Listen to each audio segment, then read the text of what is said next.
Pupulong. Konsehal Yanyan Ibay is recognized. Your Honor, hindi pa po tapos yung aking interpellation pa. Konsehal JTB Villanueva, kinikilala ka ng hapag. Opo. Maraming pa salamat, Ginoong Tagapangulo, at ipagpapatuloy ko lang po yung aking katanungan.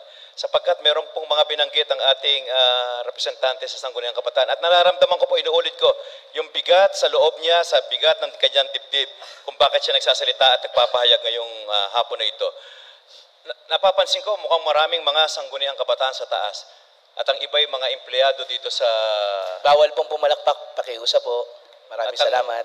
At ang iba, o hindi man, ay karamihan, ay mga nagtatrabaho sa opisina mo bilang Sangguniang Kabataan. Ang ibig mo bang sabihin at itong mga ito, kaya sila nandito ngayon ay dahil bunsod na pagkatanggal ng iyong komite, nakikita ko po sila sa sampalok ng iba at nagbababa ng mga serbisyo ng Sangguniang Kabataan. Ibig sabihin, tuloy po yung kanilang trabaho na bahagi ng iyong mandato, pero dahil sa pagkatanggal ng iyong komite, ay wala na silang sahod. Ganun po ba yun? Councilor Yanyan Ibay. Yes po, Your Honor. Yes, Mr. Villanueva. As much as I was shocked po na natanggalan po ako ng committee, last Tuesday ko lang po nalaman na natanggalan po ako ng committee dahil po isa po sa aking staff po sa SK Federation ay bumaba po kay Sir Jonathan at doon rin po nalaman na hindi na nga daw po i-release yung payroll po nila. So doon ko po nalaman na natanggalan ako ng committee, hindi po dahil sa nag-session po kayo at yun nga po, nag-reorganize. Nalaman ko po mismo sa staff ko na ako nga po ay natanggalan po ng committee. Councilor JTB Villanueva. Nakakalungkot po ito at nakakapanghina talaga, no? Sapagkat nakikita ko po yung mga staff ni Konsehal Yanyan, napakasipag, nagbababa at natutuwa ko at nakakatulong sa ating lungsod upang maramdaman ang serbisyo sa lungsod ng Maynila. Yung pala ay may trabaho sila pero wala na silang makukuhang sahod o allowance. Kung kaya't kayo'y nagpahayag ngayon sa pagtutol ng pagkatanggal ng inyong komite, hindi dahil ipinaglalaban ninyo lang yung pag-retain ng inyong komite, kung hindi ipinaglalaban din ninyo ang sinasabi ng ating Pangulo ng Pilipinas na dapat ay magkaroon ng mga trabaho ang bawat Pilipino. Subalit dito sa ating lungsod ay mukhang natanggalan at nabawasan pa. Ang pinupunto nyo kanina ay tungkol sa Republic Act na inyong binanggit. At if I may, Your Honor, dito sa amendments natin, sa rule, sa internal rules, binabanggit ito, any portion of this internal rules of procedure of this council, except those which are prescribed by or based on statutory law or any other higher authority, kagaya ng Republic Act na inyong binanggit, ay hindi pa pwedeng amyandahan. At ako'y naging bahagi ng dinesisyonan ng council na ito, ang paglalagay ng komite ninyo, sapagkat naniniwala ang bawat isa noon na dapat ibigay sa iyo ang komiting ito dahil ito ang binamandato at upang magkaroon ng tamang representasyon. Ang ipinagtataka lang ng inyong lingkod, ganun din ang nagpayag ng personal and collective privilege. At laging sinasabi natin dito ng nakaraang mga sesyon na wala munang politikahan.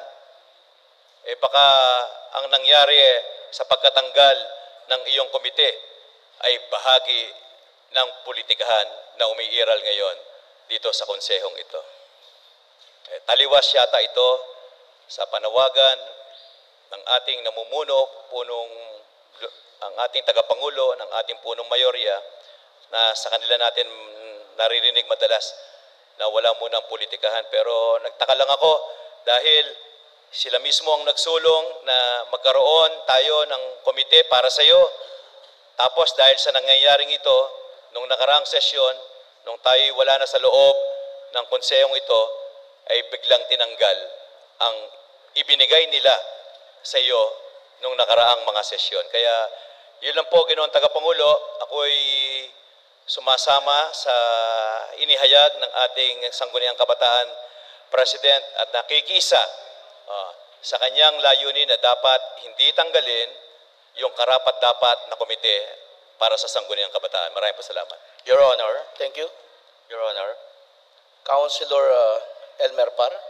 Maraming salamat po, Your Honor. Ako po ay humingi ng permiso para mag-interpolate din po sa ating konsehala mula po sa ikalimang distrito. Go ahead, Your Honor.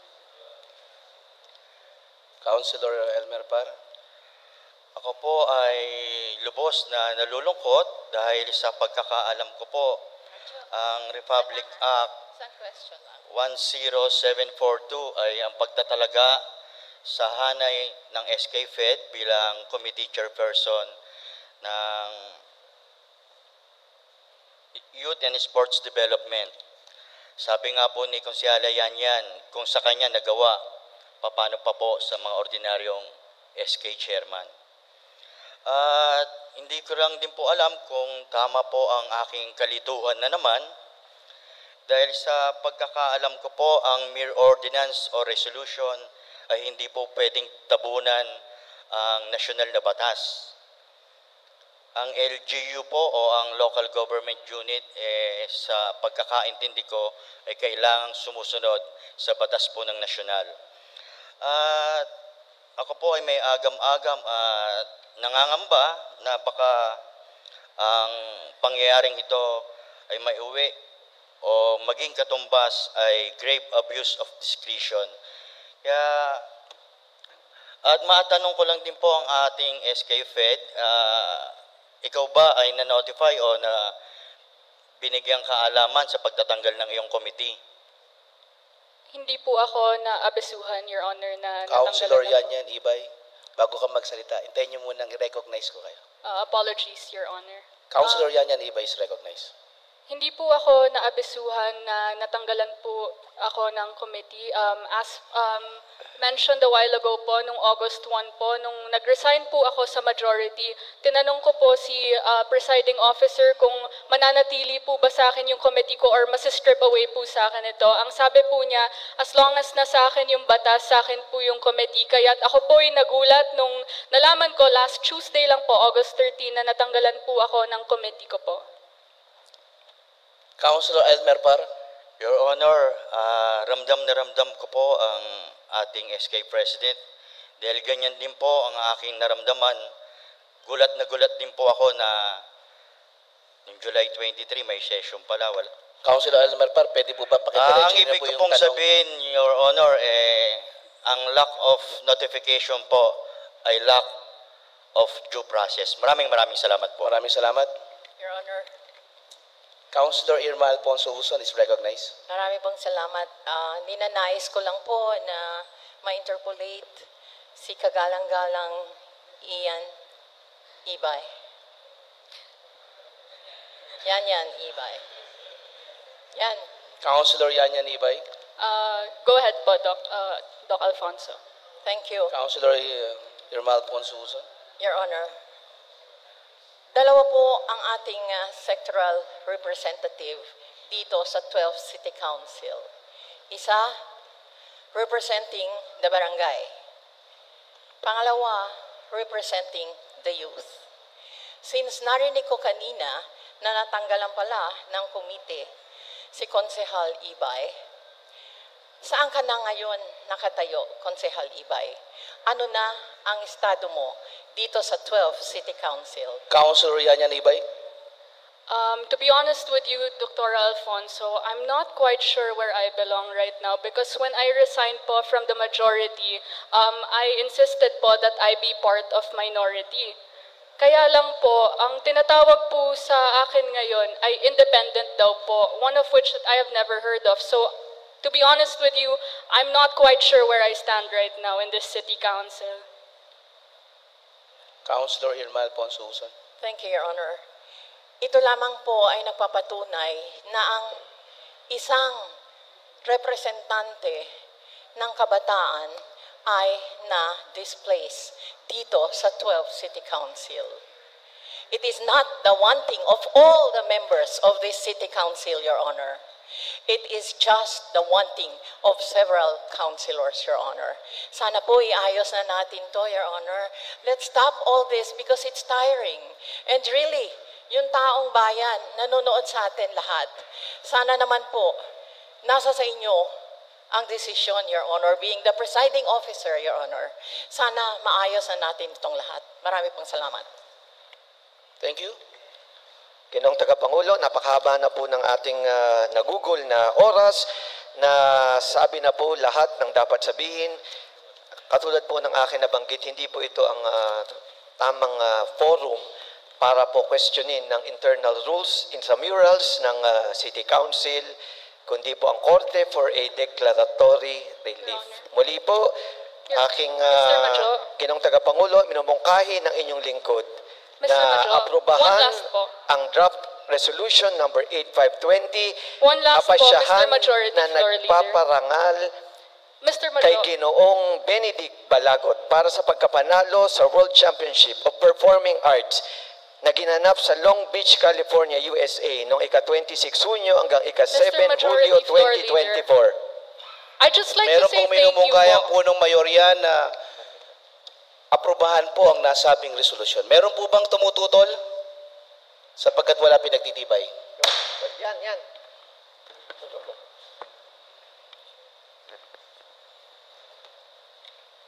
Councilor Yanyan Ibay? Mr. Majority Floor Leader, Mr. Presiding Officer, I don't know why you guys are cutting me off, but I would just like to say thank you for giving me the opportunity to freely speak my mind po. That's all that I was gonna do po, so I don't know why you guys were cutting me off po. But with regards to my own sentiments, I was just a bit baffled po by what Councilor Lacson said a while ago about me giving my own personal and collective privilege po. I'm just confused. Am I not allowed to speak freely in this session hall po?